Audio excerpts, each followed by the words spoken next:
आइए देखते हैं अब कुरुक्षेत्र लोकसभा चुनाव में बस 50 दिन के आसपास का समय बाकी है।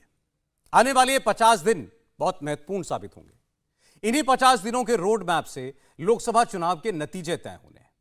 एक तरफ बीजेपी है जो पूरी तरीके से अग्रेसिव पॉलिटिकल अप्रोच के साथ अपना कैंपेन शुरू कर चुकी है। दूसरी तरफ कांग्रेस पार्टी को जवाब ढूंढना है राम मंदिर की लहर का, ढूंढना है प्रधानमंत्री नरेंद्र मोदी का। भारतीय जनता पार्टी कांग्रेस पार्टी को रोजाना निशाने पर लेती है। खुद प्रधानमंत्री मोदी मोर्चा संभाले हुए हैं। आज प्रधानमंत्री मोदी रेवाड़ी पहुंचे, जहां उन्होंने एक बार फिर एनडीए के 400 सीटें जीतने का ऐलान किया और बीजेपी के अकेले 370 सीटें जीतने का ऐलान कर दिया और इसके कॉन्फिडेंस के पीछे की वजह भी बता दी। दूसरी तरफ आज राहुल गांधी के कुछ वीडियो सामने आए। राहुल गांधी जनता को यह समझा रहे हैं कि आपके सामने बार बार जय श्री राम कहा जा रहा है, आप भी जय श्री राम कर रहे हैं, ये ठीक है, लेकिन इसके बीच में आपकी जेब खाली कर दी जा रही है। तो वो लोगों से यह कहना चाहते हैं कि देखिए, संभलिए, भावनात्मक मुद्दों में इतना ना बहिए कि आपको यह ख्याल ना रहे कि आपकी जिंदगी कैसे बसर होगी।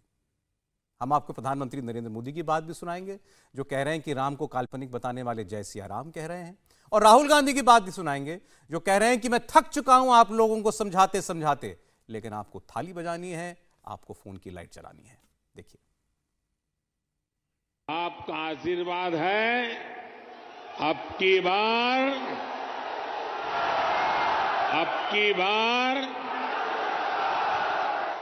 बार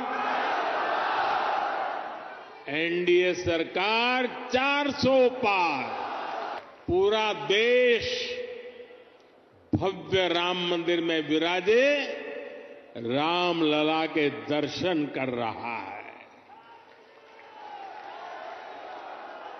और तो और कांग्रेस के लोग, जो लोग हमारे भगवान राम को काल्पनिक बताते थे, जो कभी नहीं चाहते थे कि अयोध्या में प्रभु राम का मंदिर बने, वो भी अब जय सिया राम बोलने लगे हैं।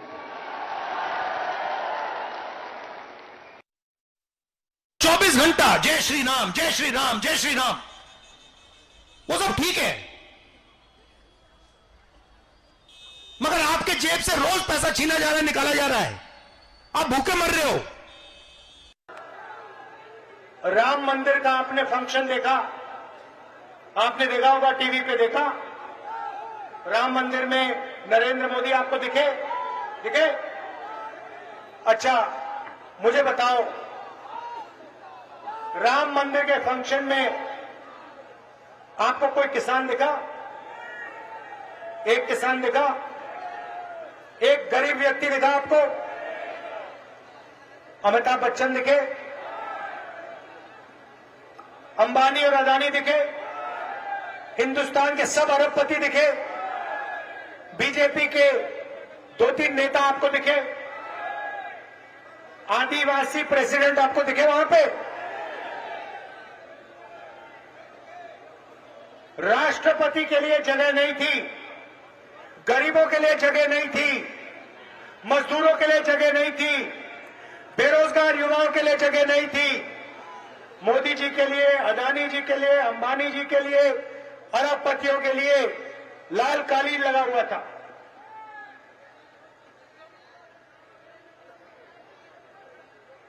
सच्चाई है भाई और बहनों, हिंदुस्तान के गरीब लोगों के लिए मजदूरी का रास्ता खुला है, कॉन्ट्रैक्ट लेबर का रास्ता खुला है, बेरोजगारी का रास्ता खुला है, भूख का रास्ता खुला है।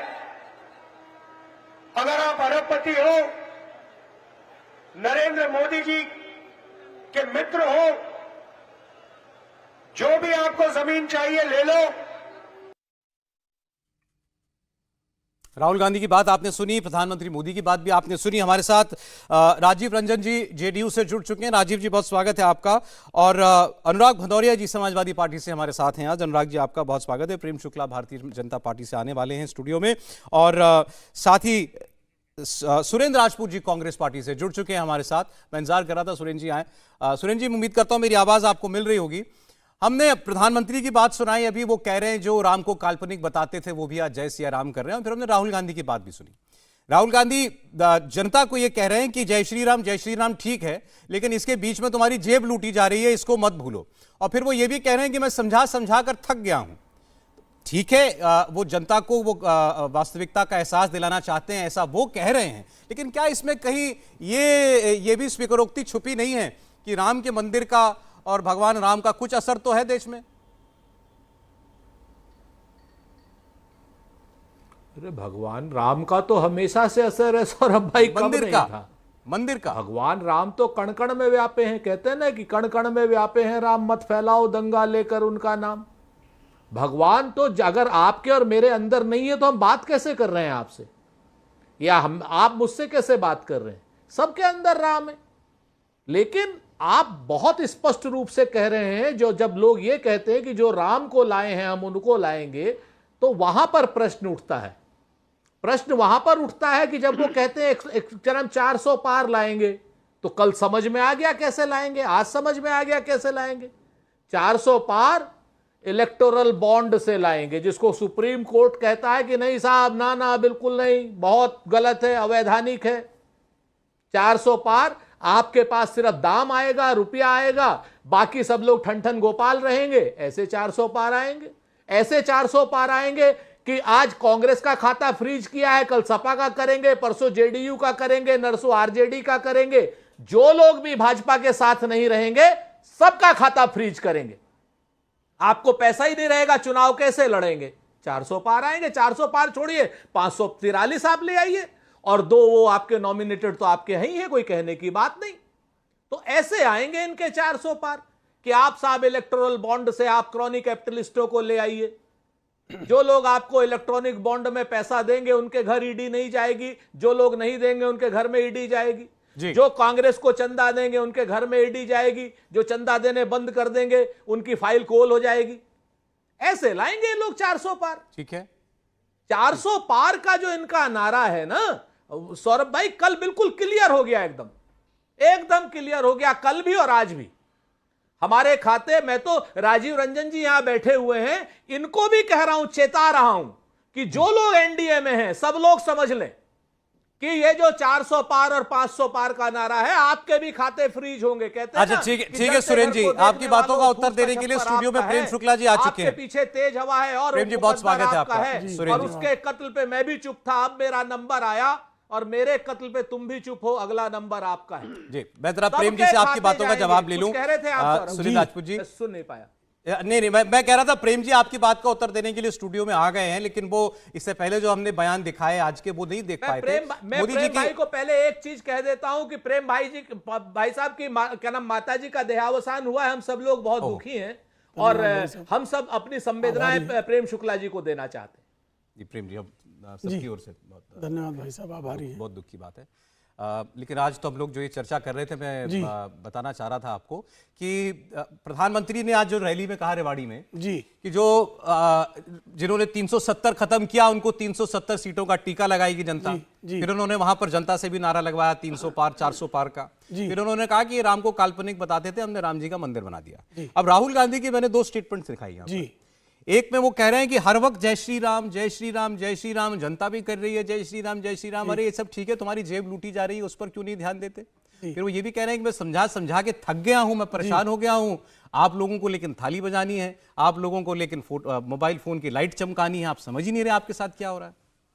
देखिए, फिर भी राहुल गांधी ने तो बहुत जो है शुचितापूर्ण बयान दिया है। नहीं तो इनके तो जनरल सेक्रेटरी हैं श्रीमान रणदीप सुरजेवाला, वो तो कह देते हैं कि भाजपा को वोट देने वाले दैत्य हैं। कम से कम जो है वो यही कह रहे हैं कि मैं थक गया हूं। तो श्रीमान राहुल गांधी लगातार पराजयों का सामना करने के कारण उन पर थकान होना स्वाभाविक है। भारतीय जनता पार्टी में जब आदरणीय नरेंद्र मोदी जी ने 2014 में 272 प्लस कहा था, तब तमाम राजनीतिक विश्लेषक, तमाम कांग्रेस के नेता, तमाम संयुक्त प्रगतिशील गठबंधन के घटक दल यह कहते थे कि भारतीय जनता पार्टी आदरणीय अटल जी के युग में भी 182 सीटें नहीं पार की थी। तो भारतीय जनता पार्टी 272 प्लस अकेले के बल पे कहां से आएगी। लेकिन आपने देखा कि जनादेश प्रचंड हुआ और 282 सीटें भारतीय जनता पार्टी पा गई।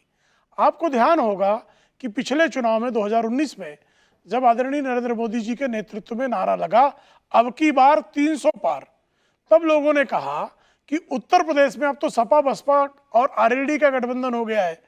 और सपा बसपा का गठबंधन जब 1993 में हुआ था और उस समय भारतीय जनता पार्टी पूर्ण बहुमत पाने से चूक गई थी, सबसे बड़े दल के रूप में चुनी गई थी, लेकिन पूर्ण बहुमत नहीं मिला था।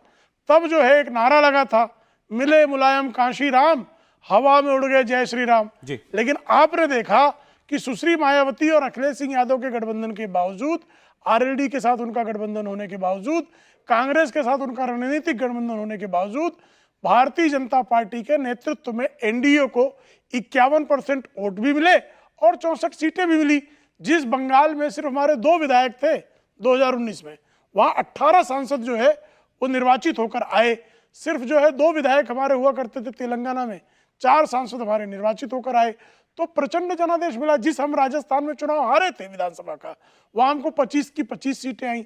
जिस मध्य प्रदेश में हम चुनाव हारे थे वहां 29 में से 28 सीटें आई। जिस छत्तीसगढ़ में हम चुनाव हारे थे उसमें 11 में से 9 सीटें आई। तो जनता जनादेश आदरणीय नरेंद्र मोदी जी के नेतृत्व पे जनता का विश्वास है, क्योंकि आदरणीय मोदी जी के नेतृत्व में जेबें कटती नहीं है, बल्कि जन कल्याण होता है। वो जनता को यही समझा रहे हैं कि आप भावनाओं में बह रहे हैं, आप ये नहीं देख रहे कि आपकी जिंदगी के साथ क्या हो रहा है। अच्छा मुझे बताइए, जिन 4 करोड़ लोगों का मकान बन गया वो भावनाओं में बह रहे हैं? जिन 10 करोड़ लोगों के घर में एलपीजी गैस कनेक्शन आ गया वो भावनाओं में बह रहे हैं? जिन 50 करोड़ लोगों को आयुष्मान कार्ड आ गया वो भावनाओं में बह रहे हैं? जिन 13.5 करोड़ लोगों के यहाँ हर घर नल से जल हो गया वो भावनाओं में बह रहे हैं? जिन 2.5 करोड़ लोगों को जीवन में पहली बार बिजली आई वो भावनाओं में बह रहे हैं? कोई भावना में नहीं बह रहा है। जिन 80 करोड़ लोगों को जो है खाद्यान्न उपलब्ध हो रहा है वो भावना। अनुराग जी जवाब दे, जनता क्या केवल भावना पर वोट दे रही है इनको? देखिए हाँ बिल्कुल। तो उसकी मैं एक कविता है, एक आपको सुना देता हूं जो आज ही मैंने बनाई है।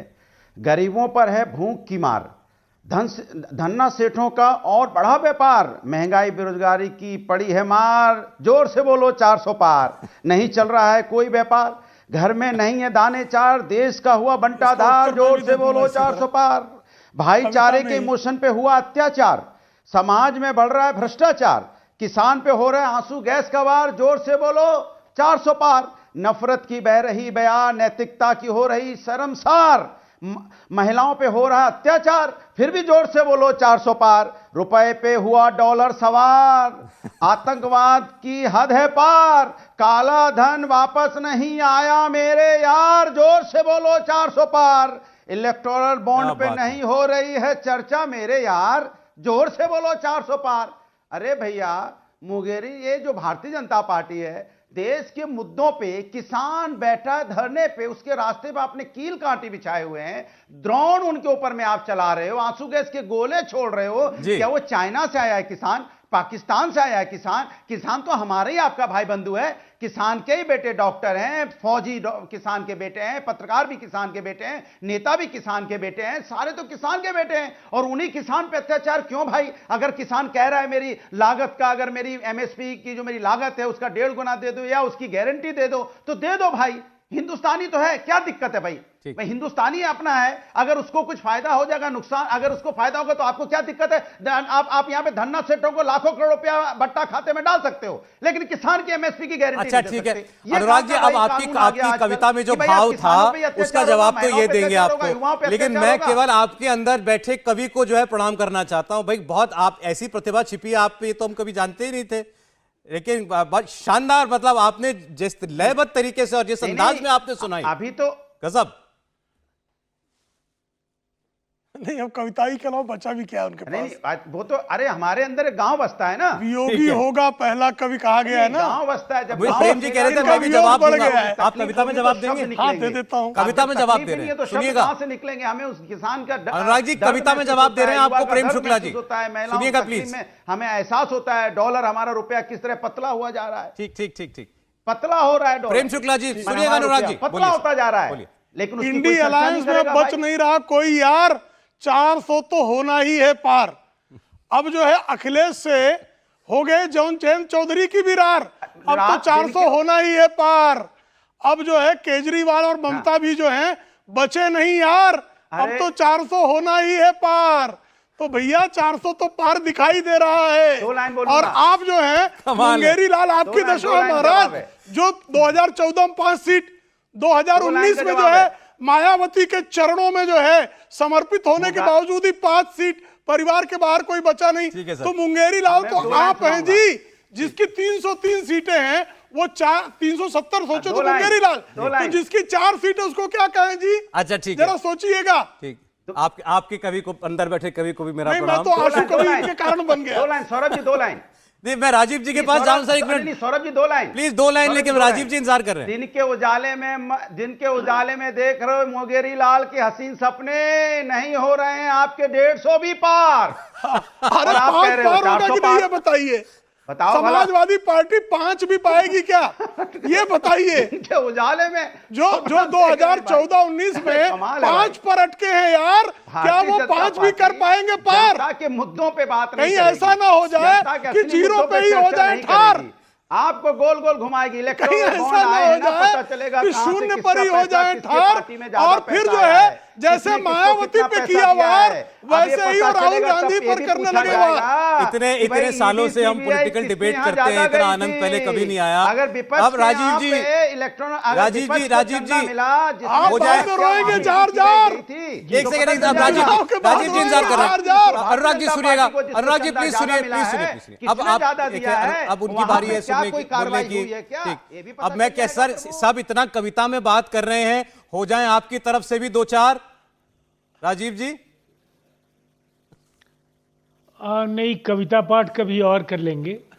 मैं अभी जो भाव ग्रहण कर रहा था, मुझे भी काफ़ी आनंद आया। और राजनीति की जो रपटीली राह है, उसमें कई बार ये चीज़ें आनंदित करती हैं, ठंडे हवा के झोंके की तरह। तो मैं तो बस कहूँगा कि पहले अनुराग जी ने कहा और फिर प्रेम शुक्ला जी ने भी कविता का जवाब काव्य पाठ से ही किया। देखिए, जो जमीनी यथार्थ है उसको कहने के पहले सबसे पहले मेरी संवेदनाएं प्रेम शुक्ला जी के साथ हैं। और ईश्वर से मैं प्रार्थना करता हूं कि उन्हें उनकी आपको कम से कम एक मुश्किल वक्त को गुजारने में ईश्वरीय कृपा का साथ मिले।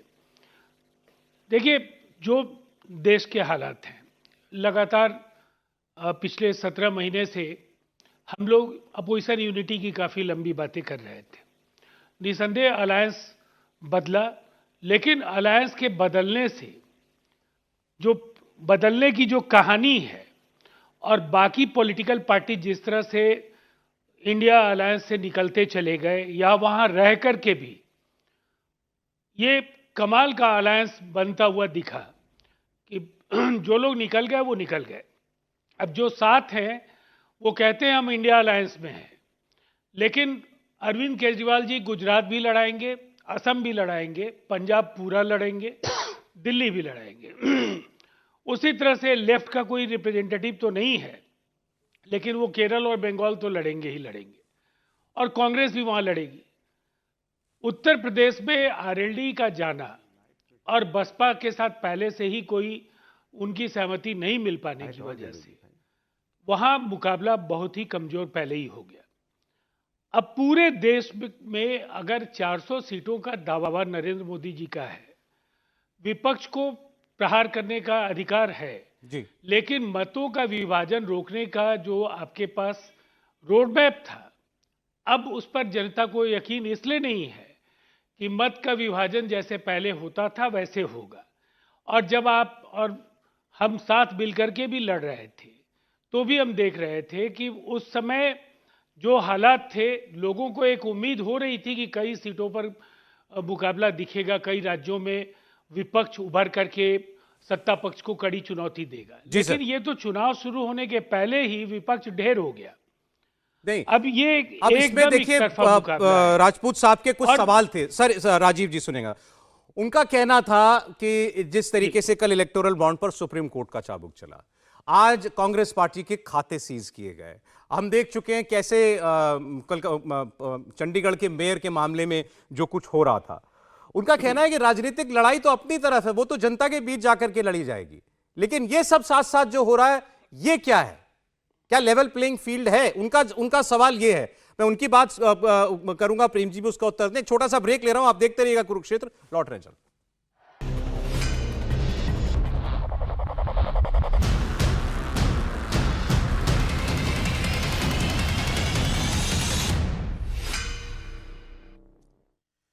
आप देख रहे हैं कुरुक्षेत्र और मेहमान हमारे साथ बने हुए हैं। ब्रेक से पहले बड़ा कवितामय माहौल हो गया था, काव्यमय माहौल हो गया था और कविता में बताया जा रहा था कि कैसे होंगे 400 पार, कौन रह जाएगा इस बार केवल 150 के आसपास, कौन इस बार 5 भी नहीं पाएगा। ये सारी बातें हो रही थी।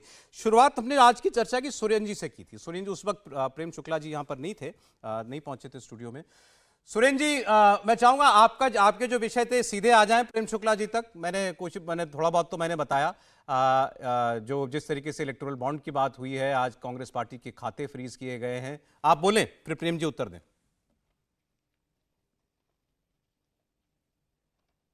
देखिए, मैं तो 3-4 चीजें बहुत स्पष्ट कह रहा हूं प्रेम जी और राजीव रंजन जी दोनों से, कि आज जिस तरीके से एक भयानक रूप से रिटेलिएशन भारतीय जनता पार्टी की सरकार के तरफ से हुआ, कि कल इलेक्टोरल बॉन्ड्स को जिस तरीके से सुप्रीम कोर्ट ने अवैधानिक बताया, तो सुप्रीम कोर्ट के ऊपर ये लोग कुछ नहीं कर पाए तो हमारे ऊपर इन्होंने सीधा हमला किया और हमारे अकाउंट्स फ्रीज किए।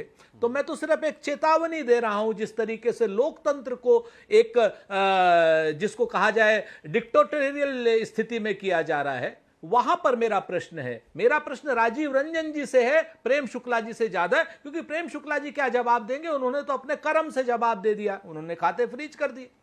उन्होंने इलेक्टोरल बॉन्ड लाए थे, पारदर्शिता का अभाव सुप्रीम कोर्ट ने कह दिया। वो अपने जवाब में जो भी करना चाहे, लेकिन मेरा मूल प्रश्न जो है वो राजीव रंजन जी जैसे एनडीए के नेताओं से है। वो कहते हैं ना कि जलते घर को देखने वालों, जो मैंने कहा था। तो मेरा ये मानना है आज की डेट में कि जो भी मोदी जी, ये हमारे ऊपर हमला नहीं है, ये पूरे लोकतंत्र के ऊपर हमला है, ये पूरी राजनीतिक जमात के ऊपर हमला है, और ये हमला हर इंडिविजुअल के ऊपर है। चैनल्स के ऊपर भी ये हमला है कि अगर आप हमारी बात यानी सरकार की बात नहीं मानेंगे, वर्तमान में भाजपा की बात नहीं मानेंगे, तो निश्चित तौर पर जानिए आपके खाते भी फ्रीज हो जाएंगे, आपके अधिकार भी फ्रीज हो जाएंगे। इससे बड़ा लोकतंत्र पर खतरा और क्या होगा? तो आप एक सेकंड के लिए ये मानने के लिए तैयार नहीं है कि ये जो इनकम टैक्स डिपार्टमेंट ने कार्रवाई की, ये उसके अपने नियमों से संबंधित हो सकती है? क्योंकि आप लोगों को जो रिलीफ भी मिला आज, वो ट्राइब्यूनल में जाकर के मिला, और ट्राइब्यूनल भी ये कह रहा है कि हम आगे सुनवाई करेंगे। मैं बताता हूं, मैं उस पर भी बताता हूं। आप भी जानते हैं, मैं भी जानता हूं, प्रेम शुक्ला जी भी जानते हैं, और राजीव रंजन जी तो सबसे ज्यादा जानते हैं, अनुराग भाई भी जानते हैं कि पॉलिटिकल पार्टीज टैक्स बिल्कुल एग्जम्पशन होता है। उनके आया हुआ चंदा टैक्स एग्जम्प्टेड है, उनके पास अगर कोई संपत्ति है उसका किराया आ रहा है तो भी टैक्स एग्जम्प्टेड है। 215 करोड़ रुपए का जिस तरीके से इनकम टैक्स ने सीधे लायबिलिटी हमारे ऊपर लगाई, वो अपने आप में बताता है, वो अपने आप में बताता है। और जब इनकम टैक्स स्वयं 45 दिन का समय हमको दे रहा है रिटर्न फाइल करने के लिए, उसके बाद जिस तरीके से आप लोग खाते फ्रीज कर रहे हैं भारतीय जनता पार्टी वाले, क्योंकि इनकम टैक्स की पारदर्शिता पर, इनकम टैक्स की विश्वसनीयता पर, सीबीआई की विश्वसनीयता और पारदर्शिता पर, ईडी की विश्वसनीयता और पारदर्शिता पर एक नहीं हजारों उदाहरण ऐसे हैं। अगर जवाब ले रहा हूं आपकी बात का, तो राजीव रंजन जी भी बोल सकते हैं। आपने इसमें कानूनी भी कुछ पक्ष रखा है, राजीव प्रेम शुक्ला जी उसका जवाब दें। भाई, अगर देश के अंदर ये होने लगा कि जो सत्ता में है वो दूसरे के खाते फ्रीज करने लगा चुनाव से पहले, तो फिर तो सही बात है, सोचना पड़ेगा लोकतंत्र कैसा। ऐसा उनका आरोप है कि आप कर रहे हैं। सरोज, दरअसल लोकतंत्र को अपहृत करने का रिकॉर्ड तो कांग्रेस के नाम पर है, और एक बार नहीं बारंबार है। 90 से अधिक सरकारों को विधानसभा में बहुमत होने के बावजूद भी उनको बर्खास्त करने का है। एसआर बोम्मई का मामला आपके ध्यान में है। आपके ध्यान में है कि किस तरह से 1975 में आपातकाल, जब निर्वाचन किस तरह से भ्रष्ट तकनीकों का प्रयोग करके श्रीमती इंदिरा गांधी ने चुनाव जीता था। इलाहाबाद हाईकोर्ट के फैसले के बाद किस तरह से जो है उन्होंने आपातकाल लादा था, ये देश जानता है। और किस तरह से अखबारों को जो है पहले डिस्ट्रिक्ट मजिस्ट्रेट को दिखाना पड़ता था, तब प्रकाशित होता पता, ये भी लोग जानते हैं। और श्रीमान राजीव गांधी जी ने तो पोस्टल एक्ट में जो है आपके पत्र पढ़ने की भी कानून बनाने का प्रयास किया था, और 1987 में जब बोफोर्स के मामले में इंडियन एक्सप्रेस ने खुलासा किया तो कैसे उस पर प्रेस पर हमला किया गया, ये सारा इतिहास सबके सामने है। अब आयकर विभाग अगर 2023 में नोटिस देता है और उसके बाद कार्रवाई जो है अगर आज हो रही है और कल निर्णय सुप्रीम कोर्ट का आया, उसे रिलेट करने का जो है, मिथ्या प्रलाप करने की जो विशेषज्ञता कांग्रेस की है वो अत्यंत जो है प्रणम्य है कि इनको जो है पता है भली भांति कि इनकम टैक्स की नोटिस और सुप्रीम कोर्ट के फैसले का कोई दूर दूर तक लेन देन नहीं है, लेकिन उन दोनों को जोड़ देंगे वो और जोड़कर जो है एक नैरेटिव पैदा करने की कोशिश करेंगे। क्योंकि श्रीमान राहुल गांधी कैम्ब्रिज में जाकर जो है भारत की न्यायपालिका को भी कटघरे में खड़ा करते हैं, भारत की संसद को कटघरे में खड़ा करते हैं, भारत की कार्यपालिका को कटघरे में खड़ा करते हैं, भारत के निर्वाचन आयोग को कटघरे में खड़ा करते हैं, यहाँ तक कि भारत के जो मतदाता हैं उनकी जो है अक्लमंदी पर भी बारंबार प्रश्न चिन्ह खड़ा करते हैं। तो भारत के मतदाता जो जनता जनार्दन है वो समझदार नहीं है, भारत की न्यायपालिका बिल्कुल न्याय नहीं देती है ऐसा कांग्रेसियों को लगता है, भारत का की विधायिका वो तो कानून बनाने का अधिकार उसको है ही नहीं। एक परिवार, आप बताइए नेशनल हेराल्ड के मामले में अगर अदालत के आदेश पर कोई कार्रवाई होती है तो अदालत के आदेश को माना जाए या नेहरू परिवार को और कांग्रेस को जो है सारे घोटाले करने के लिए कवच प्रदान कर दिया जाए? ये लोकतंत्र है क्या? ये लोकतंत्र नहीं हो सकता है। लोकतंत्र को नोट तंत्र में कैसे तब्दील किया गया, कैसे झारखंड मुक्ति मोर्चा के सांसदों के खाते से पैसे 1993 में पकड़े गए थे, ये पूरा देश जानता है। कैसे संसद में जो है नोटों की वर्षा हुई थी, ये पूरे देश ने देखा है। और काला धन जो है वो काला धन का प्रयोग का कैसे होता था, अनुराग जी उत्तर दे। अनुराग जी कहना चाह रहे हैं कुछ, अनुराग जी बोले। देखिए अच्छी बात कर रहे हैं प्रेम शुक्ला जी, लेकिन शायद भूल जाते हैं एक आदर्श घोटाला हुआ था। आदर्श घोटाले में भारतीय जनता पार्टी जिनका नाम लेती थी उनको ही आज आदर्श राज्यसभा एमपी के लिए नॉमिनेट कर रहे हैं महाराष्ट्र से। उनके ऊपर में क्या क्या आरोप लगाते थे? लीडर नहीं है, डीलर हैं, ये जो नेता हैं इन्होंने शहीदों के जो फ्लैट हैं उन पे उसके घोटाला भ्रष्टाचार हुआ, क्या क्या आरोप लगाते थे। आज आप उनको मेंबर ऑफ पार्लियामेंट बना रहे हैं तो सारे आरोप उनके धुल गए। यही जो इलेक्ट्रिकल बॉन्ड हैं, अगर कहीं विपक्ष की सरकार में आए होते, अरे बाप रे बाप क्या कह रहे होते, भ्रष्टाचार की प्रकाष्ठा हो गई है यहां पे, किस तरह का इलेक्ट्रिकल बॉन्ड से पैसे इकट्ठे किए गए, अभी बीजेपी वाले चिल्ला रहे होते और क्या टीवी पे डिबेट चल रही होती 5 बजे से लेके 12 बजे तक, वैसे 10 बजे तक होती है, उस दिन 12 बजे तक होती, चारों तरफ हंगामा मल रहा होता। ये देखिए विपक्ष ने इलेक्ट्रल बॉन्ड के माध्यम से इससे पैसा लिया, उससे पैसा लिया, ये काला धन आया, वो देखिए वहां से इसका मिसयूज हुआ। लेकिन आज कहीं कोई चर्चा नहीं है, कहीं कोई बात नहीं है, सन्नाटा। भाई माननीय सर्वोच्च न्यायालय ने दिया है, असंवैधानिक है, ये कोई किसी विपक्ष नहीं बताया। इसके मतलब आपने जो कानून बनाया था वो कानून गलत था, आपने जो ये इलेक्ट्रॉनिक बॉन्ड लाए थे वो गलत था। अब ये बताइए देश को कि कितना पैसा भारतीय जनता पार्टी के खाते में आया है इसके माध्यम से, किस किस का आया या पता चलेगा, और विपक्ष के पास किस किस का आया ये भी पता चलेगा। और विपक्ष के पास देखो सरकार को तो पता होगा ही, क्योंकि सरकार के एसबीआई बैंक के माध्यम से होता है तो सरकार जानेगी, इसलिए ये भी पता चलेगा इससे। सौरभ जी जो विपक्ष पे ईडी सीबीआई के छापे पड़े जिन बिजनेसमैन के यहां पे, क्या उन्होंने विपक्ष को भी इलेक्ट्रॉनिक बॉन्ड के माध्यम से पैसा दिया था क्या? तो उससे पता चलेगा कि शायद इसीलिए छापे पड़े, और वहां जो पैसे दिए गए हैं क्या उनके अभी छापे पड़े हैं क्या, यह भी पता चलेगा। तो इसलिए इसमें सरकार चर्चा नहीं करना चाहती, यह बहुत गंभीर मामला है। दूसरी बात, हमारा गठबंधन जो बार बार बात करते हो, हमारा जो इंडिया गठबंधन है वो जनता के साथ है, आपका नेता के साथ है।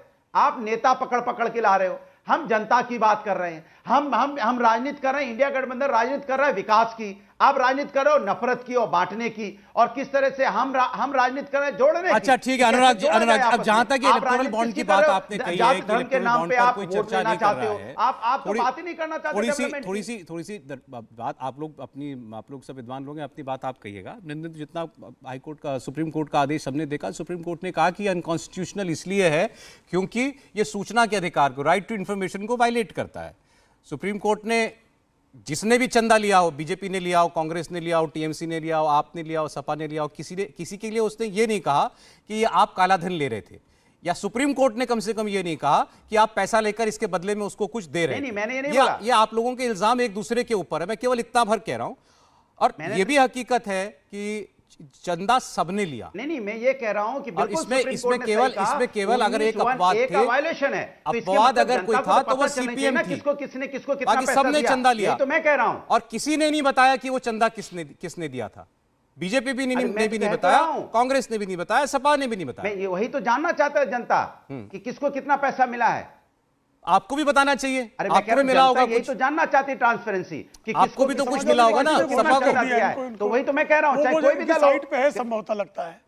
अरे मैं कह रहा हूं, चाहे मैं हूं, चाहे कांग्रेस है, चाहे बीजेपी, चाहे कोई भी दल हो, सपा ने घोषित किया क्या, ये तो बताइए। का जो वायलेशन हुआ है ये तो ठीक नहीं, इसी की तो मैं बात कर रहा हूं कि किसके पास कितना पैसा कर दिया होगा ना, मालूम होना चाहिए। आपको तो पता होगा ना सालों में किसके पास कितना चंदा आया। मैं तो निष्पक्ष बात कर रहा हूं, मैं किसी की बुराई नहीं कर रहा हूं। यहाँ पे मैं माननीय सर्वोच्च न्यायालय का जो आदेश है उस पर चर्चा कर।